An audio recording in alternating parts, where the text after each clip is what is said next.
Φράση, μισό λεπτό. Ο Νίκος ο Μαστοράκης έχει συνδεθεί με μία από τις πιο μαύρες ιστορίες της... Όχι, θέλω να είμαι πολύ ειλικρινής. Εγώ 16 χρονών ήμουνα στο Πολυτεχνείο και όλη μου οικογένεια ήταν στο Πολυτεχνείο.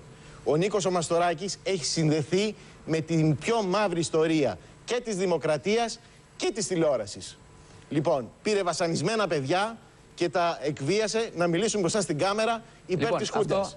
Λοιπόν, αυτό εγώ δεν μπορώ να το ανεχθώ.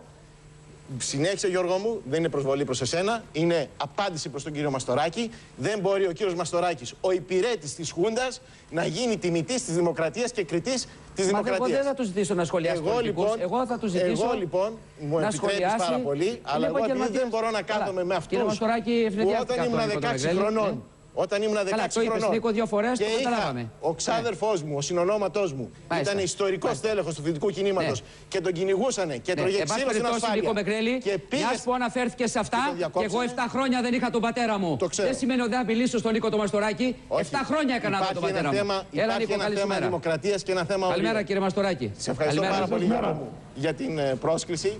Και θα μου επιτρέψεις το υπόλοιπο, δεν θα μείνω. Σε ευχαριστώ πάρα πολύ. Να πας στο καλό. Σε ευχαριστώ, Νίκο, και καλή επιτυχία. Ευχαριστώ πολύ. Κύριε Μαστοράκη, τηλεοπτικά, εγώ δεν θα σας ζητήσω πολιτική και οικονομική ανάλυση και προφανώς ο Νίκος ο Μεγδέλης να νόμιζε ότι θα σας ρωτήσω επί της ουσίας των απαντήσεων των πολιτικών. Εμένα με ενδιαφέρει αυτό που είδατε χθες. Την ξέρετε την τηλεόραση καλά. Τι έγινε χθες? Φοβάμαι ότι από το χτεσινό debate έλειπε ο Μικρούτσικος, γιατί μου φάνηκε σαν μεγάλο παζάρι ψήφων από πλευράς ουσίας. Δεν πιστεύω ότι αν οι πολιτικοί αρχηγοί σκόπευαν να συγκινήσουν ή να πληροφορήσουν τους αναποφάσιστους το κατάφεραν, γιατί ούτε ο ένας αναποφάσιστος σήμερα